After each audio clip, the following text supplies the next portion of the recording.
demo gods are okay. So what's kind of like happening here? Well, the first thing is that we have some JavaScript that is loading up a WebAssembly file. So if you've ever worked with WASM stuff before, you know that at least in a browser context, you need JavaScript to actually instantiate the WebAssembly module. So you'll notice that we didn't write any of that code. One of the nice things about Rust tooling is it generates that for you. So you don't have to think about that whatsoever. So then that JavaScript is loading up and instantiating WebAssembly, and then it's calling into it. And then that call, as I said, is calling back into the browser to make the alert happen, and we see the alert, and that's it. So in terms of like the rest of this project, obviously you can't just purely write this. There's a couple other little tiny bits that are involved. There is a very simple index.html page that just has some shenanigans here, just like basically a title and an empty body tag for that stuff to work.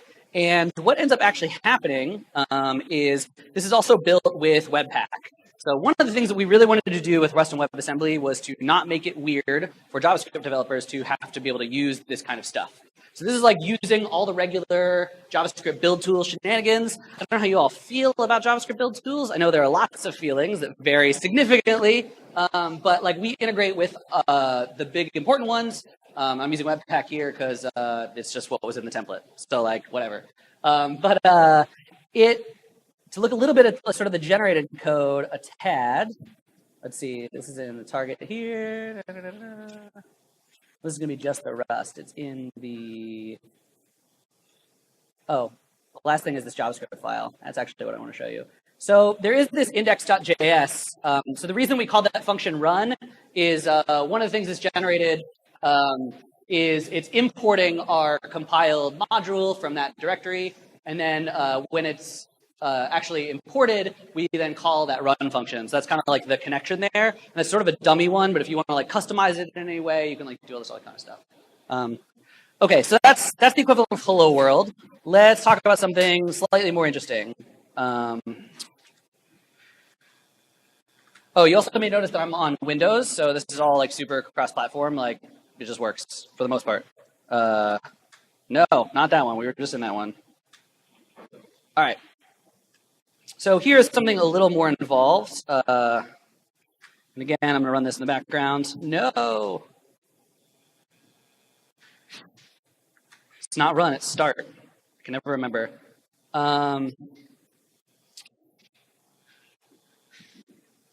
So here is an example of using something a little more interesting.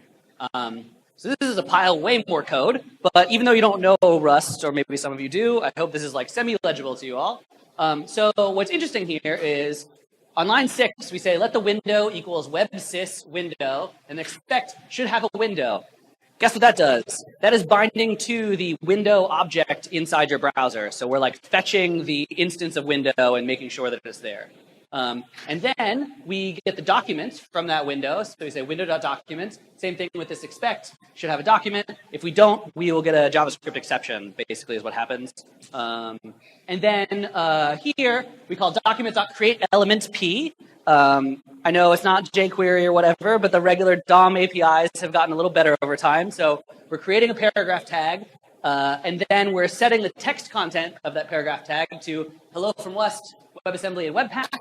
On line 12, we're getting the body from the documents. And then on line 13, we are getting a reference to it. That's some Rust shenanigans you don't need to think about right now. It's not that important. And then on line 14, we're appending that paragraph tag to the body as a child node. And then we're saying everything's OK.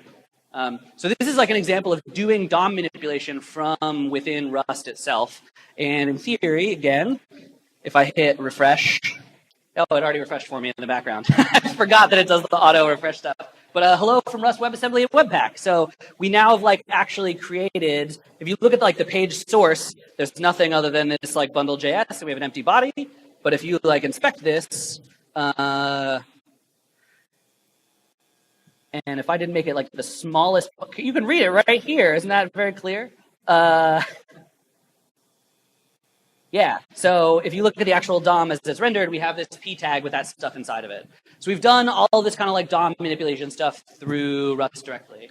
And that's thanks to this WebSys shenanigans. So WebSys is basically an automatically generated bindings to all of the browser's APIs to Rust directly. And so that means we have full, complete coverage of everything the browser can do. It's all in there. It may be named something slightly different because JavaScript has the ability to have functions with different numbers of arguments, and Rust doesn't, so they're a little different sometimes. Like alert in WebSys is actually like alert with message, because did you know you can call alert with nothing in it? It just pops up a window with like no text. I didn't either, but that's apparently valid. So there's a little bit of tiny translation stuff. But this is a package that the Rust WebAssembly team publishes, and what's really neat about it is it turns out that browsers have this thing called WebIDL. And IDL is an interface definition language. So sort of what happens is it's kind of like the specification for the browser APIs is written in code. And so that definition is shared amongst all the web browsers. So what the Rust WebAssembly team does is they rip out Firefox's implementation of those interface files and then automatically generates the bindings from it. So that's how we know that we have like full coverage of all the browser APIs, because literally the same thing that builds it into the browser is what builds it into this library. So that's pretty cool. And this is obviously a little more complicated than JavaScript. There's a little more error handling and some shenanigans going on. But the point is that you have the ability to do all of this kind of stuff from directly inside of Rust. So Rust has this concept called a result. So you can see up here, result, nothing, and then a JS value. So expect basically says, hey, I expect this result to be positive. And if it's negative, just like blow up. Like it's like not real error handling. It's basically like, this is either correct or just like, in this case, what will happen is the wrapper will turn it into an exception on the JavaScript side. So you can basically imagine this is like an assert that says like assert that this worked, and if not, throw an exception. Yeah. Any other questions about this stuff before I move on? Yeah. Yeah, so Rust is a statically typed language, and that means that you have to return the right types of things. And so in this case, the double, you might see like the double parentheses there and there, that's an empty tuple, so it's sort of like a nothing value. And then OK is like the OK version of results. So like OK and error, the OK is the nothing and the error is the JS value, so we have to actually return the right thing. It's sort of kind of weirdly annoying. We've been talking about maybe making it go away, and that makes a lot of the systems programmers get like real upset, and it's complicated. Yeah. Yes. So they are window with a capital W and document with a capital D. I will bust out some API definitions later and show you, because there's a similar other library I want to talk about. So remind me when I pull out those docs, I'll show you exactly. Oh, yes, sorry. I will read the questions back since maybe not everyone can hear. Somebody else, yeah.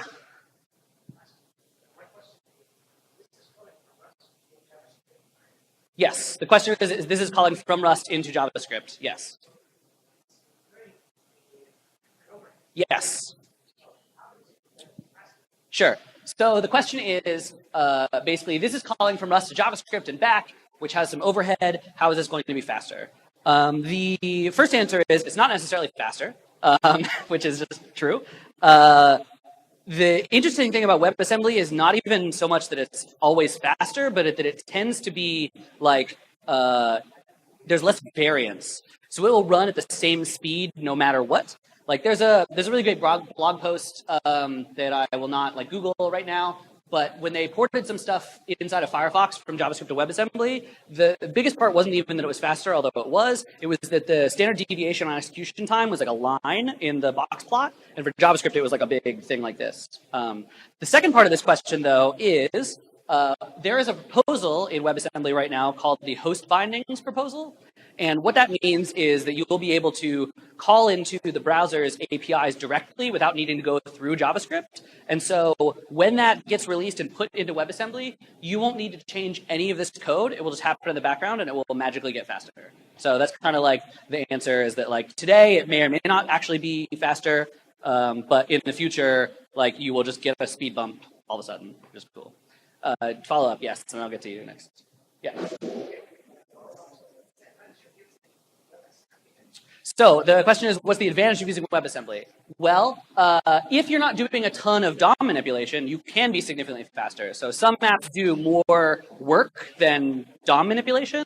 Like interacting with the DOM is not the only thing that you do in WASM. So if you have a process that tends to do like lots of heavy processing, then that will be better for WebAssembly today than something that's like purely DOM related. And the other one, which is like I think a little less compelling, but the fact that this is all statically typed is like really important to some people, and being able to do that, like there's a reason TypeScript is popular, right? And it's because people are sort of getting back towards the statically typed train. I don't think people will leave JavaScript in droves, but there will be some people who just prefer that experience. I know Rust better than JavaScript, so I would write it just because like I can now. Yes. Yeah.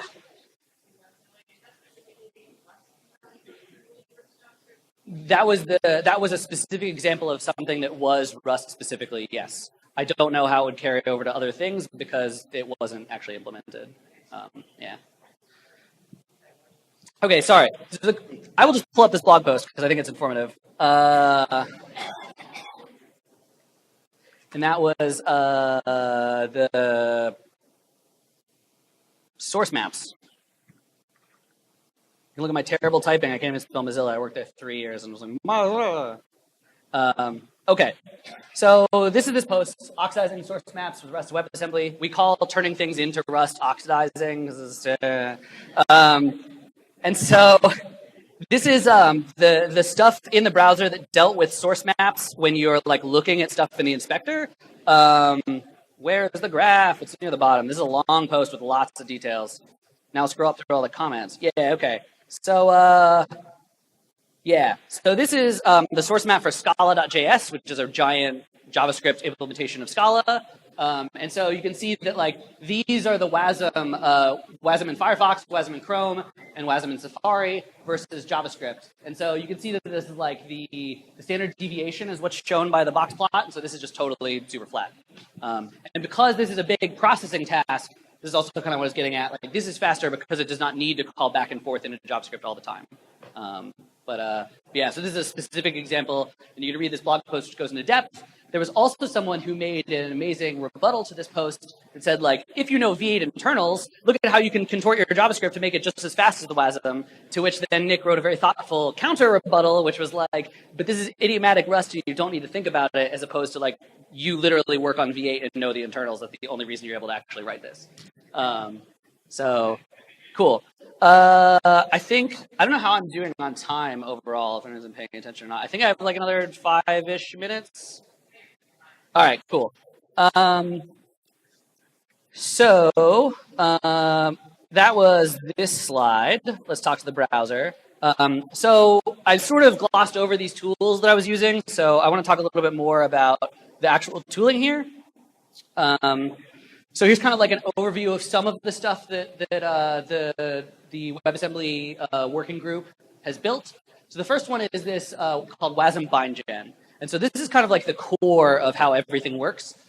Specifically, like these tools build on top of each other. So WASM bindgen is the set of macros in Rust that enable us to sort of like read in Rust source code and then determine how that needs to call it into JavaScript, and also is able to sort of like read some JavaScript stuff and spit out some Rust.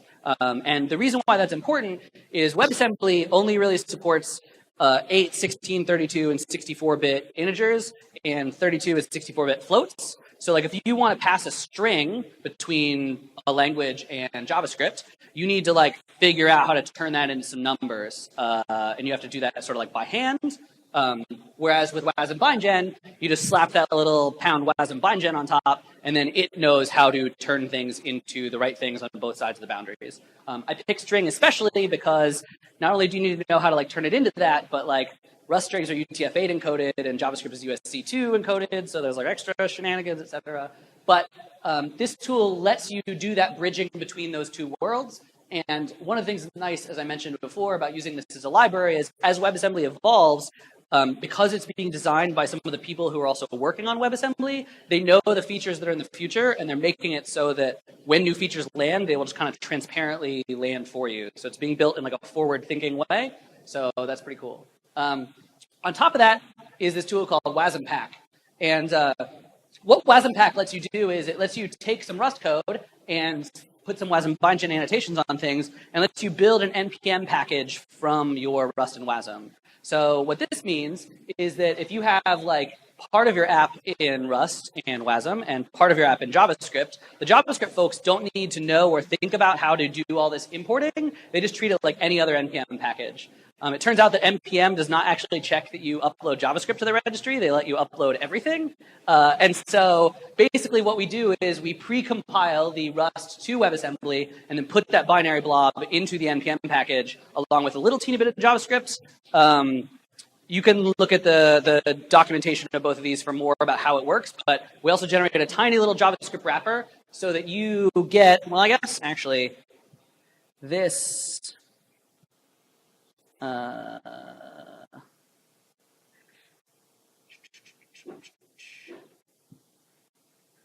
So like here, I'm doing a regular old import statement on a NPM module basically that was built out of the Rust. And so like from a JavaScript programmer's perspective, you're just importing that name. You don't have to think about any of the WASM stuff or whatever. It's just like handled for you. And that means you can publish stuff to the registry and use it just like any other kind of JavaScript you may be using. And this lets you, if you want, replace only parts of your app with Rust and WASM. You don't need to go whole hog and rewrite everything just to be able to use this. And we've already seen some success with some people doing that kind of thing. And we hope to see more in the future. The last one, and this is kind of interesting, another reason why WASM can sometimes be faster in some ways is this tool called Twinky. So Twinky lets you inspect your WASM binary to see basically like what parts are taking up the most space in your code. Like we all want our assets to be small because smaller assets mean that things download faster, which means that stuff is faster. It turns out that WASM was actually developed so that it can start compiling, like the browser, when you load a WASM file, it can start compiling it in native machine code before it's even done downloading the WASM. Like they built it in a way so that the compiler is actually faster than the network. So the limit is actually like how fast you can get these things over the network.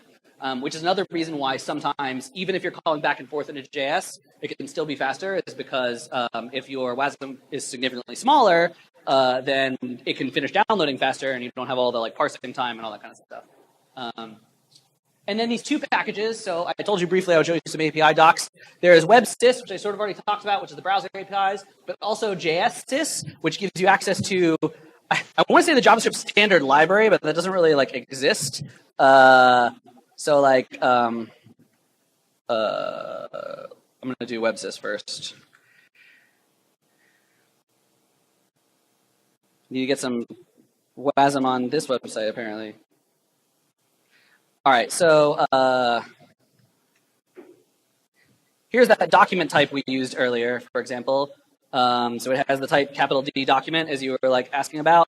And so here's like all the automatically generated, this is like the Rust documentation thing. So currently we don't import any like comments or anything. So you sort of just get a bunch of like function signatures, which is like better than nothing, but like not great. But you can like map this to like MDN and go look up what MDN has to say about it. Someday we'll do that kind of like automatically. But the point is there's like a lot, like you just keep scrolling, like there's a lot of stuff here. And this is just on like document, like it's like the full everything.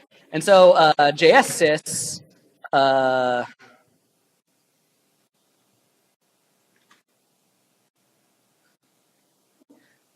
JSSys gives you like access to like this kind of stuff, like array buffer, you know, the date type, UNA array, and like all this kind of shenanigans. So you could also get access to all the sort of like built-in stuff that's in the ECMAScript definition, not the browser definition, because those are two like separate things. All right, so finally, before I like get going, some fun things you might want to like check out, and one more brief little last demo. These are some of my favorite packages that you can currently use with Rust and WebAssembly sort of today. So the first one is typed HTML. So this is basically like JSX, but in Rust instead of JavaScript, which means you get compiler errors if you mess up like the names of tags. Like if you type in a tag that's not a valid HTML5 tag, it will just like blow up at compile time and say, hey, that's not valid. If you try to like nest things incorrectly, it'll be like, hey, that's not valid, which is really cool. There's a Dodrio, which is a virtual DOM library. So there's a full virtual DOM implementation. It's like actually pretty fast. And you could actually combine that with typed HTML to get your JSX stuff to do your virtual DOM stuff. And that's like pretty neat. WASM bindgen futures, sort of just like stopped there, I don't know, whatever. Rust uses futures to do like certain kinds of computation, and JavaScript has promises, which are similar. And this lets you automatically intermix JavaScript promises and Rust futures together so that you can sort of like use Rust libraries that use asynchronous stuff with JavaScript libraries that use asynchronous stuff, which is really neat. So I kind of said, like, there's an HTML templater and there's a virtual DOM, but like you still got to put them together yourself. Some people are starting to put them together in interesting ways. So Seed is a full front-end framework that you can write full apps in Rust if you want to. If you don't want to do the tiny packages thing, that is a thing that exists. And Percy is actually like a full isomorphic framework. So that means it will like generate the HTML in a Rust server as well as in the client using WebAssembly. So you get to use the same templates everywhere and all that other stuff, which is kind of fun. And there's many, many, many more interesting ones of these kind of things because, so the last reason that like it's kind of interesting, JavaScript has the most packages of any language that's like available, but Rust has cool ones too. So one thing that you can do that's fun with Rust and WebAssembly is you can use Rust packages inside of your WASM, and it turns out a surprisingly large number of them actually work, just like out of the box. So here is the last thing I'm going to show you, this is basically we're like, hey, could we do Markdown parsing and rendering inside of WebAssembly? Let's just try the Rust Markdown parser and see what happens. So here's like parsing the following Markdown string with a new line, and there's like, hello world, this is a squiggle squiggle complicated whatever. There's some Markdown in that string, and so you like this particular Markdown library has a bunch of options. So we're like enabling strike through and building a parser, and then saying like, please render the HTML out. And then spit it out. And so this particular example uses this tool called Wrangler, which Ashley wrote, which here at Cloudflare, we have a product called Workers that lets you run WebAssembly and JavaScript at the edge of Cloudflare's network. So a surprise, last Cloudflare shout out. But this is an example of like running that stuff in there. So this is similar to our previous demo, but this time we took some Markdown and like rendered it to HTML. And so you can sort of build these kind of like interesting things where it's just like, oh yeah, there's a Rust package to do that. Obviously there are JavaScript to HTML, renders or Markdown renders as well. But the point is there's like a lot of interesting stuff that like maybe if it's not written for WebAssembly specifically, you can kind of just use. Like this was like, we didn't know this would work when we tried it, just like kind of did it and was like, oh, that compiles to WASM. Cool. Like it's actually pretty surprising that it all works. So with that, that's I think all I really got for you today. Thanks so much for having me, and I'm happy to talk later about any of this stuff.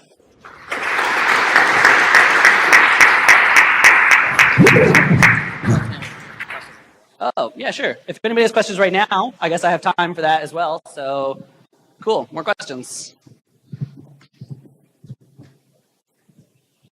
Thanks. First of all, thank you very much. That was awesome. I was wondering if WebSys or JSys gives you access to the WebAssembly APIs so that you can create WebAssembly from your WebAssembly. I'm actually not sure. Let's find out real quick. It would be in WebSys. This is a real, I can't believe I never thought about this before. No. It would be in JS. Well, yeah, I guess it's not part of ECMA though, it's part of the browser. Who knows? Okay, then yeah, that's entirely possible. Let's see. Oh, look what we found. Yeah. So, that's cool.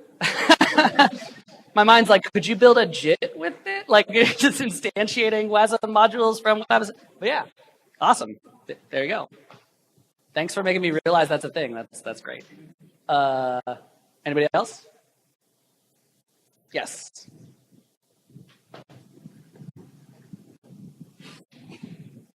I wonder if you have to do any cleanup, say, when you reload your page, Because I have occasionally met with situations where you see some errors in the console that WASM ran out of memory.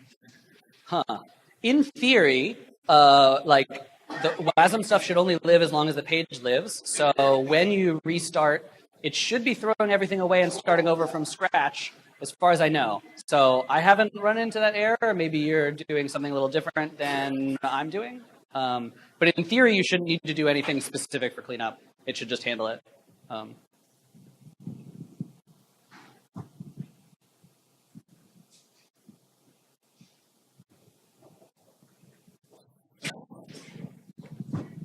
Hi. Are you aware of any companies that are actually using WASM in production right now? Yeah, so this is definitely an interesting question. And that is like, there are people doing some interesting stuff, but there's not like, we're still so early in WebAssembly's like usage that there's a lot of like, we tried this little thing and we're doing a little bit, but there's no like, oh yeah, this company built their entire front end in WASM and it's like amazing and they're the shining star of whatever. It's just like too early. So there are some extremely impressive demos, but they're ultimately still demos. One of my favorite is that Google teamed up with AutoCAD and got like AutoCAD, like real AutoCAD to cross-compile to the browser. It's like, click here to download, and then it gives you like 128 gigs or something, and you download it and you open it up, but it's like actual AutoCAD running in Chrome. And like, are they going to be selling that in the future? Like, probably not, but like, it is like a real program, quote unquote. And so yeah, there's like little sorts of things people have hinted at, but there's not a lot of super great success stories. I think that's a big challenge for WASM like adoption in the future, for sure. So yeah, great question.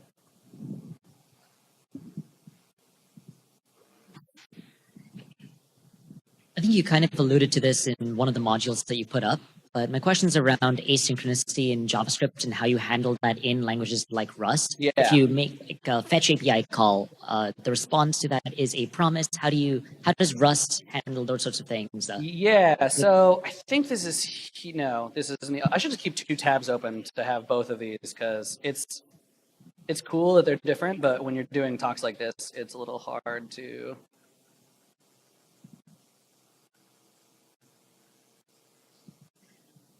Come on. No. All right. Fetch request. Yeah, this is probably true. So this is the problem again with this whole like, you have all these different kind of ones. Anyway, the point is that, so you can either give it a request or a string, and we don't have variadric arguments, so you have to create two totally different names, this is why it's hard to find stuff sometimes. But, so we do, thanks to like JSSys, have these wrappers to like a literal promise, and so you can interact with the JavaScript promise inside, but that,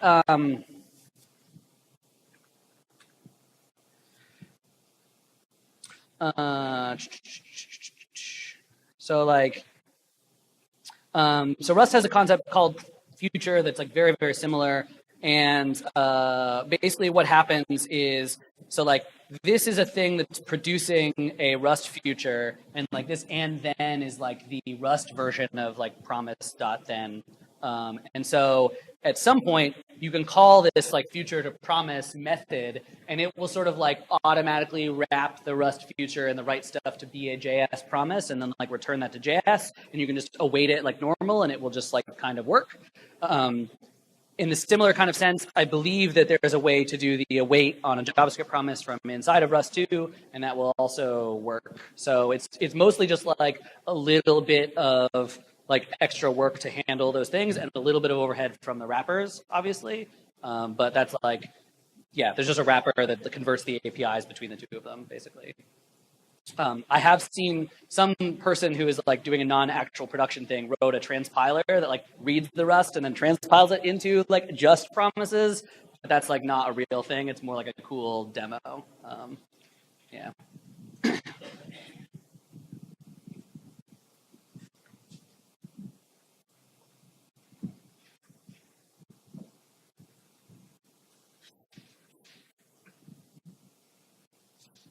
Any more questions? There's somebody in the back. I thought you were actually walking back to him and then you just stopped.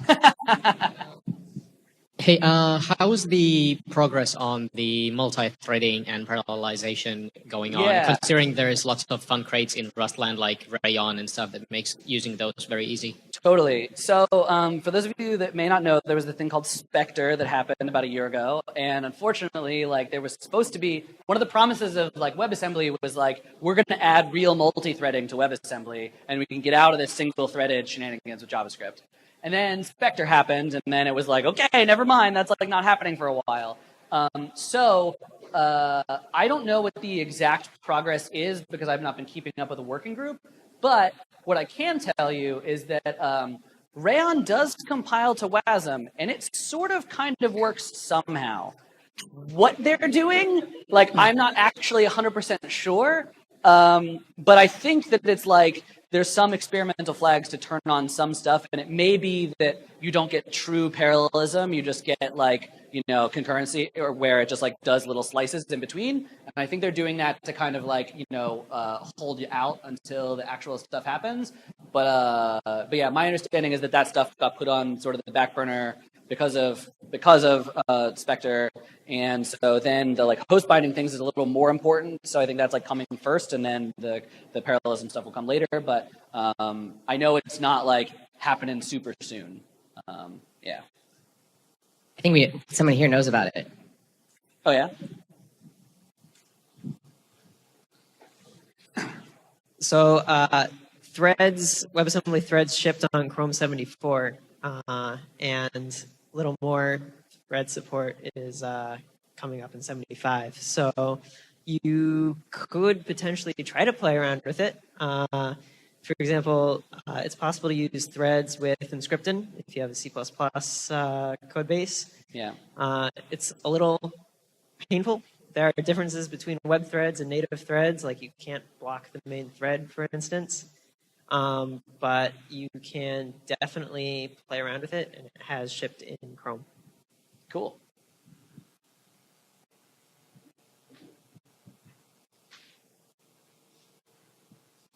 Still got time for more questions, maybe one or two. All righty. Well, thanks so much, everybody. All right.